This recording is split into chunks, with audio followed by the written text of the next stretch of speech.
sallallahu alayka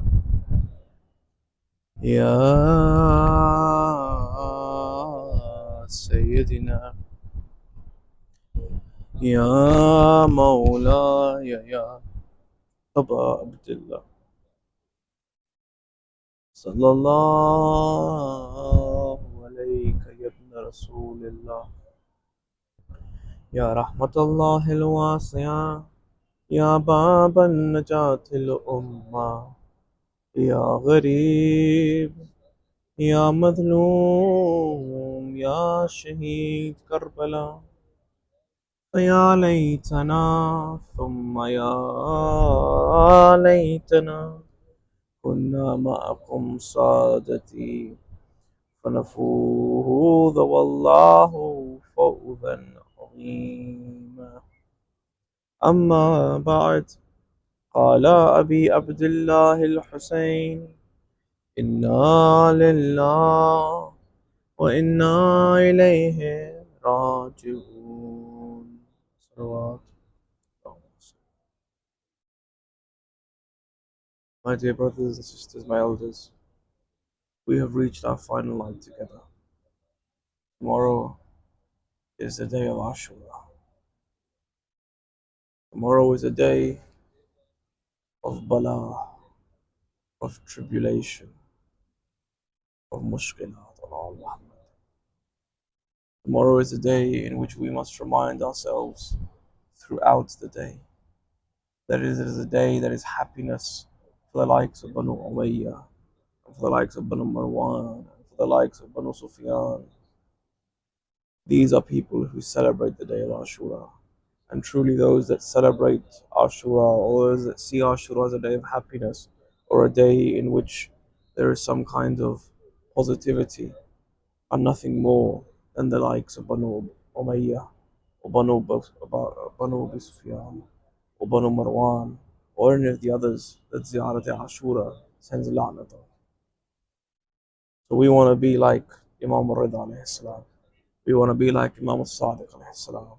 We want to be like Imam al-Jawad alayhi salam. We want to be like Imam al-Naqi alayhi salam.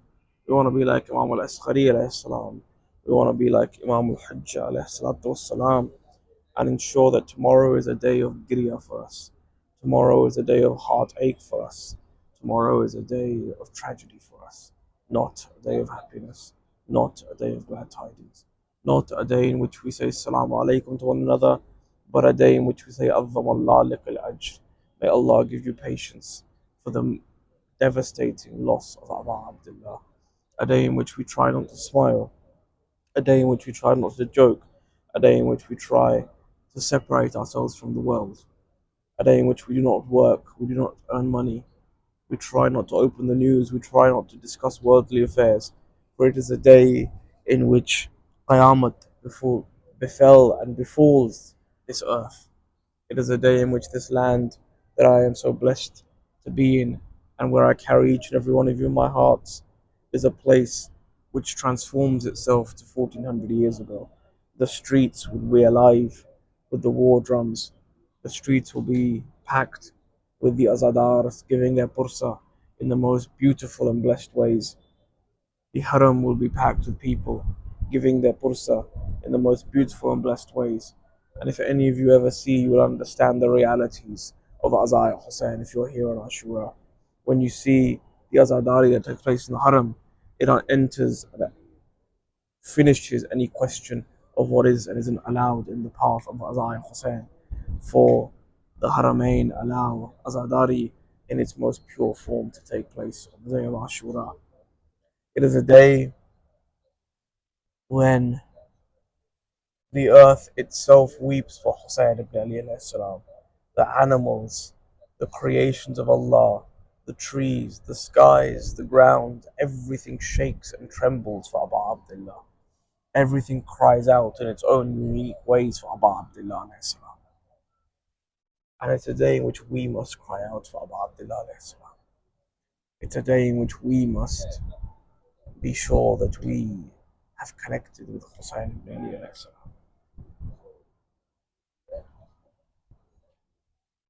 The night of Shab Ashur is a night in which I wish to narrate to you the events of the night before we move into the Masa'ib of the son of Hasan ibn Ali.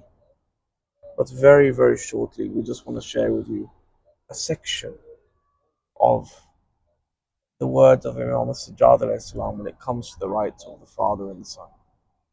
In his Risal al-Huquq that we described to you a few nights ago and explained to you the majesty of this text, Imam Sajjad has a section on the rights of the father in which he says that you must remember that all good comes from your father.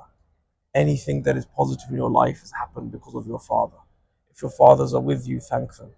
If your fathers have left you, then send du'as and blessings upon them. And I chose this section of that particular item this evening because we are here to mourn a son, and we are here to remember a son. And a son who, whether he was in his late teens or his early 20s, was a son who brought great pride to the heart of his father, a son who brought great joy to the heart of his father, a son who brought great blessings to the heart of his father. For he was a son who served Abu Abdullah in the most pure way, and who served Islam in the most pure way. Ali al-Akbar was the apple of his father's eyes. He was the sweetheart of his father. He was the life and breath and light of his father. His shahadat, as we'll narrate in a moment, was an event that left his father completely broken into 1,000 pieces. And an event that is so horrific that they say you shouldn't even narrate in the Haram on certain nights of the week that are Mansoob with Bibi Pak alayhi salam coming for ziyarat because her heart can't take listening. Ali Akbar alayhi salam for you and I is an example of what a father and son's relationship should be. Is an example for what a son should be like for his father. For Ali Akbar was the backbone of his father. Ali Akbar was the standard of his father. Ali Akbar was the pillar of support of his father. Ali Akbar was the khadim to his father, as well as the instructor of anything his father would say, he would complete and kabul any hukum that came from his father. Ali Akbar spent his entire life in service to his father and showed Islam in its most true, pure, and beautiful sense. The night of Shab Ashur is a night of great masa'ib. It is a night of Qiyamah. It is a night in which just a few meters behind us, within what is now known as the Khaymaga, the Mukhayyam, the tents of Abu Abdullah, there was 120 souls that was spending the entire night in various forms of ibadat, reciting the Quran, reciting du'as, but also conversating with one another about Allah and this life and the perils of this life, because that too is a form of ibadat. One would be talking to the other about what would happen the next day and how they would serve Abu Abdullah. They would be preparing one another, they'd be encouraging one another, they'd be almost assisting one another to get into the mindset to be able to do what they had to do on the day of Ashura. Because what they had to do wasn't easy. Sometimes when we talk about Ashura, we think that the physical pain disappeared. We think that the heartache disappeared. Yes, these people were completely raza in the wish of Allah. They were completely submitted to the desires of Allah. But that didn't physically hurt like torture. It didn't mean they weren't thirsty. It didn't mean they weren't feeling the heat of the day. It didn't mean that they weren't feeling the loss of their brothers and companions and their family members. At one point in the night, Abu Abdullah alayhi salam would call on his companions and he would say to them to come into his tent. And he would tell all of them that tomorrow a battle will occur. And in that battle, many things will happen, but there will be a lot of loss of life. But the reality is that these people buy for only the blood of me, Husayn ibn Ali alayhi salam. They are not looking for any of you. They have no ikhtilaf with any of you. Their ikhtilaf is with me. Why? Because I am the son of Amir al-Mu'mineen. Why? Because I am the son of Fatima al-Zahra salamullahi alayha. Why? because I am the Hujjat of Allah on this earth. So if any of you wish to leave, leave. And know that Hussein lifts his haqq over you from you. The narrators say not a single soul even moved an inch, let alone left. Abu Abdullah then says, maybe you're embarrassed that I will see you leaving. I will extinguish the candle, and while it is dark, go into the darkness of the night of Karbala. No one will follow you. No one will hold an ihsan against you. He extinguishes the candle. Some narrations say 3 times Abu Abdullah would light and extinguish, light and extinguish, light and extinguish. And again, not a single person moves. But now they begin to stand to do what? Not to leave, but to say their labayk to Abu Abdullah. So Zuhair ibn Qayyim would stand up. He would say, Ya Abu Abdullah, if tomorrow I was killed 1,000 times, cut into pieces 1,000 times, burnt 1,000 times, and then the ashes were to be thrown into the wilderness, each piece would come back to you saying, Labayk Ya Hussein. The likes of Habib and Burair and Abis and Muslim ibn Awsaja, one after another, the companions would say, Ya Abu Abdullah, there is no way we are leaving. The members of his family would say, there is no way we would ever desert you, Ya Abu Abdullah. And then you have the likes of Qasim ibn Hasan who would come and he would say, Ammu Hussein, Chacha Jan, will I be shaheed for you tomorrow? And his uncle would say, Abu Qasim, what is death to you? Qasim would say, Abu Abdullah, in your path, it is sweeter than honey. Abu Abdullah would say that no, this even my 6-month-old Asghar is on the list, Ya Qasim.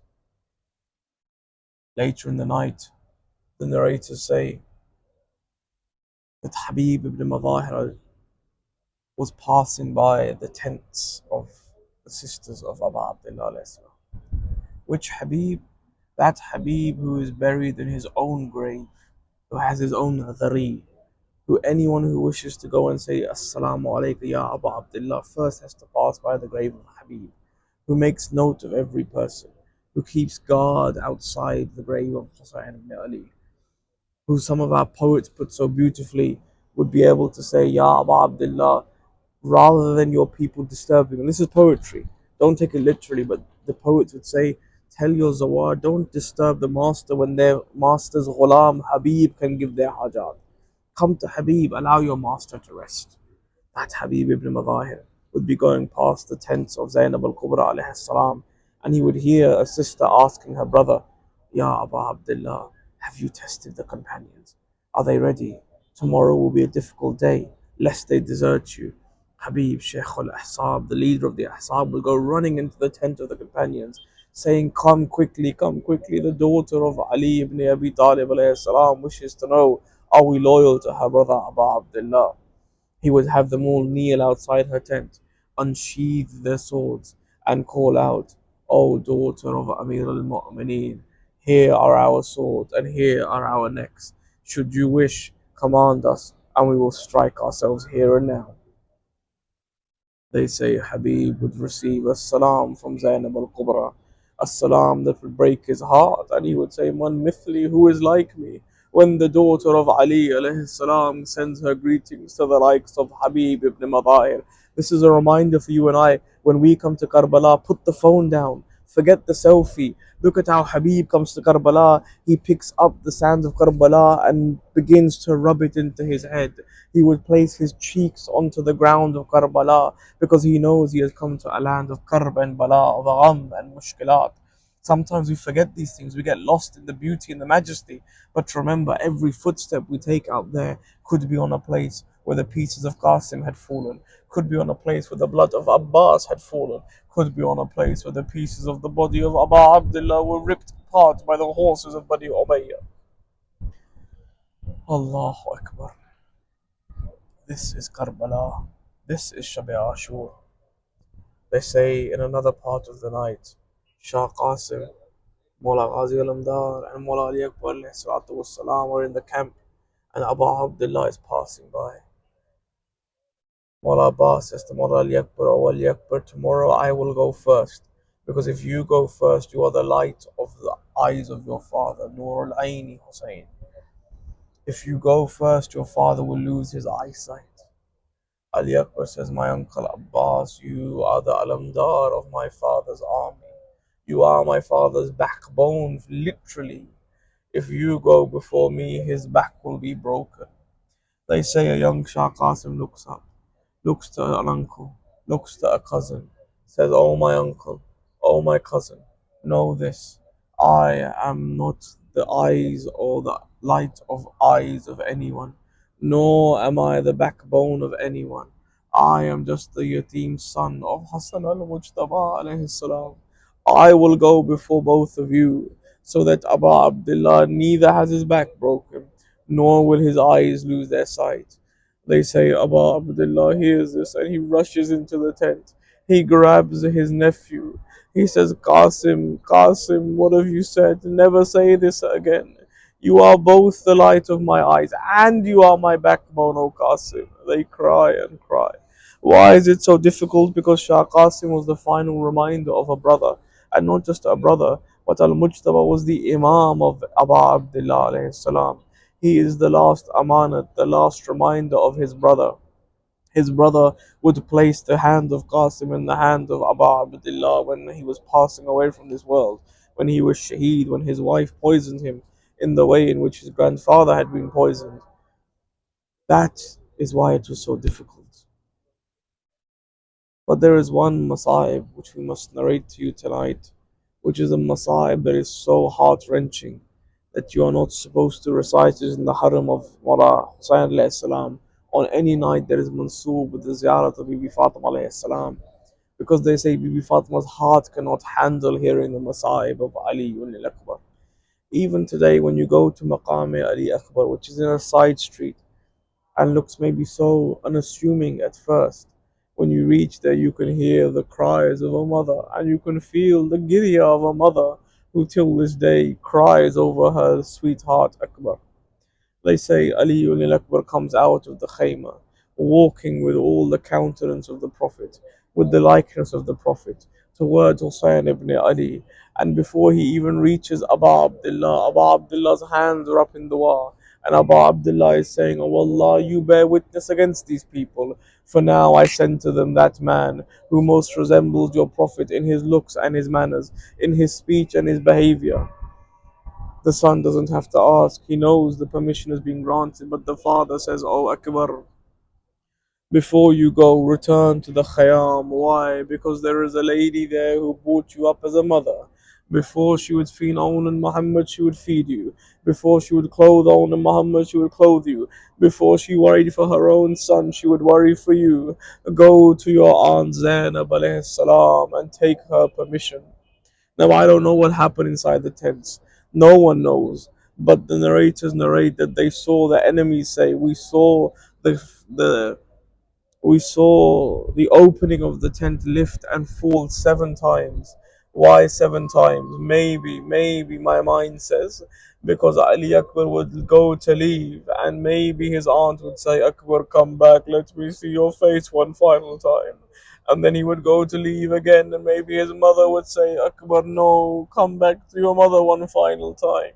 And then finally, a seventh time, he goes to leave, and a little sister pulls at his clothes as if to say, Oh, my brother, is this a moment for a brother to leave his sister? Allahu Akbar, this is Karbala. This is the moment in which the heart of Hussein ibn Ali is breaking. For Akbar begins to ride out. But as he's riding, he hears footsteps behind him. He looks behind him, he sees an elderly father coming, clutching his back, running after the horse. He says, Father, you gave me permission. But his father says, Oh Akbar, if only you had been married.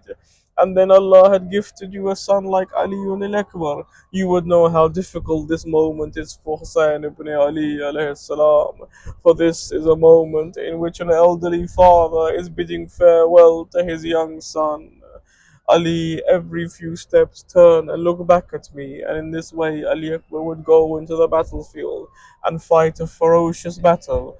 Truly the son of Hadr Qarrar. until he overcomes the enemies and he returns to his father. He says, "Oh father, do you have a drop of water for me?" Abu Abdullah says, "Oh my son, take out your tongue." He takes out his tongue. Abu Abdullah places his own tongue on the tongue of Ali Akbar. Ali Akbar would pull back immediately. Why? Because he says, "Father, your tongue is more dry than mine." Allah. He goes back out into the battlefield, fighting so valiantly until someone strikes him in the chest. He would fall forward onto his horse. His horse would ride into the enemies. Someone would attack him with a sword, someone with a spear, someone with an arrow, and someone who had nothing would throw stones at the body of Akbar until the body of Akbar is cut into 1,000 pieces. Ali Akbar falls from his horse. He called out to his father, not Adrikni. He says, Assalamu alayka ya Aba Abdullah. Why? Because he knows an elderly father cannot see a young son in this state. They say, Aba Abdullah hears the call of Ali Akbar. He goes out to the battlefield, but how does he go? They say Hussein would walk a few steps and then fall, and walk and fall, and walk and fall. Ali Akbar calls out. He says, Father, what is happening? His father would say, Oh, my son, you were the light of my eyes. Since I heard your call of Assalamu alayka ya Aba Abdullah, it's as if my eyes have been extinguished. Keep calling to me, my son, so I may reach you. They say in that state, Abu Abdullah reaches Ali Akbar. He goes to the body of Ali Akbar. He sees that Ali Akbar is covering his chest. He says, Akbar, why do you cover your chest? Akbar tries to hide. He sees Akbar is smiling and Akbar is crying at the same time. He says, My son, what is happening? He says, Father, I see Rasulullah coming with quenching my thirst from the Kawthar, and he has a cup for you, Abu Abdullah. He says he is waiting for you, Abu Abdullah. But I cry because I see your mother is above me and she is weeping at the stage. Finally, he would remove his hands. Abu Abdullah would see the broken spear in the chest of Ali Akbar. He would place two hands on it, turn his face towards Najaf, and call out, Baba Jan, that day you lifted the door of Khaybar. Come today and see Hussein lift the spear from the chest of Akbar. Inna lillah wa inna ilayhi raji'un. وسيعلم الذين ظلموا على أيهم قلب ينقلبون. استغفر الله.